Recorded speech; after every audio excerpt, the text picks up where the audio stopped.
बौद्ध विहार में जो शिक्षा पद्धति थी वो बड़ी विस्तृत थी। विस्तृत माने जैसे ये जो आप बौद्ध विहार देखते थे, यहाँ भगवान बुद्ध के धम्म का तो पठन पाठन होता ही था। इसके साथ ही साथ यहाँ जितने लौकिक विषय थे सबका अध्ययन होता था। और बौद्ध भिक्षु सबसे बड़े चिकित्सक भी थे, लेकिन क्योंकि बौद्ध धर्म में वर्ण व्यवस्था नहीं थी तो हर आदमी को ये छू सकते थे, हर आदमी का देखभाल कर सकते थे। और यहाँ तक कि जो शरीर विज्ञान विकसित हुआ, यानी शरीर का सूक्ष्म पोस्टमार्टम करके शरीर के अंगों का, आंतरिक अंगों का अध्ययन किया, ये भी बौद्ध विद्या अध्ययन की ही देन है। क्योंकि बाकी व्यवस्था में तो शव को छूने की भी मनाही है, तो यहाँ पर ज्योतिष का, यहाँ तक कि बौद्ध विहारों में ऐसा ही नहीं था, बौद्ध धर्म का ही अध्ययन होता था। जैसा कि भगवान बुद्ध ने कहा था ना कि बहु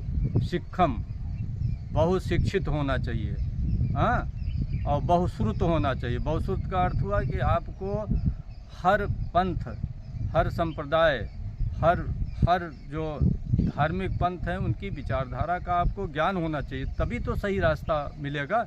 इसलिए बौद्ध विहारों में जितने महाविहार थे, ये महाविहार थे, अब तो विश्वविद्यालय हम बोलने लगे, महाविहार थे, चाहे नालंदा महाविहार हो, उदंतपुरी हो, तक्षशिला महाविहार था, आपका ये जितने महाविहार थे, इन महाविहारों में ये अध्ययन अध्यापन के केंद्र थे। और ये अध्ययन अध्यापन के केंद्र इस प्रकार नहीं थे कि किसी वर्ण के लिए आरक्षित हो। जैसे वर्णवादी व्यवस्था में शिक्षा का अधिकार सिर्फ 3 वर्ग को था, और 3 वर्ग कितना है आज भी देख लीजिए, भारत के पॉपुलेशन में 3 वर्ग कितना है, 15%। और बाकी जो बहुसंख्यक समाज है, 85% जनता तो शूद्र समाज या अंत्यज में पंचम वर्ण में थी। तो उन लोगों की शिक्षा की व्यवस्था उस वर्णवादी व्यवस्था में नहीं थी, जिसे हम गुरुकुल व्यवस्था कहते थे। लेकिन बौद्ध शिक्षा पद्धति का द्वार सबके लिए खुला हुआ था, और ये भिक्षुओं के ध्यान साधना के तो केंद्र थे ही, अध्ययन के बहुत बड़े केंद्र थे।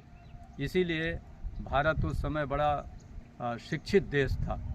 और अशोक के समय तो आप जानते हो भारत की जीडीपी, विश्व की जीडीपी की 35% थी। 35% of the world GDP Bharat की जीडीपी, जिसको स्वर्ण काल कहा जाता है। स्वर्ण है ही। भारत देखिए, भारत एक समृद्ध देश है। दुर्भाग्य है कि यहाँ 90% गरीब है। यहाँ की धरती समृद्ध है, यहाँ की जलवायु समृद्ध है, हाँ, यहाँ की नदियाँ समृद्ध हैं, यहाँ के वन समृद्ध हैं, यहाँ के आदमी की मेधा, क्योंकि यहाँ मिक्सिंग बहुत हुई है ना। भारत देश एक ऐसा है कि जो यहाँ आया यहीं का होकर रह गया, भारत से बाहर नहीं गया। जैसे लोग कहते हैं ना कि हम जा कर के फला जगह आक्रमण नहीं किए, तो ज़रूरत क्या थी भाई? रेगिस्तान में आकर आप आक्रमण करने जाएंगे? आक्रमण तो वहाँ होगा जहाँ धन धान्य समृद्धि होगी, जहाँ की चर्चाएं होगी, जहाँ के किस्सा कहानी होंगे कि भाई वहाँ जाओ, क्या समृद्धि है, विभिन्न प्रकार की जलवायु है, विभिन्न प्रकार के भोजन है, विभिन्न प्रकार के विचार हैं, विभिन्न प्रकार की नस्लें हैं, विभिन्न प्रकार के लोग हैं। तो ये पूरा अपने आप में एक दुनिया थी, समृद्ध दुनिया थी। अब दुर्भाग्य है कि आज एक तरफ समृद्धि है 5% लोगों के पास, एक तरफ 95% लोग गरीब टहल रहे हैं। देश गरीब नहीं है, देश समृद्ध है। व्यवस्था ने बाकी लोगों को विपन्न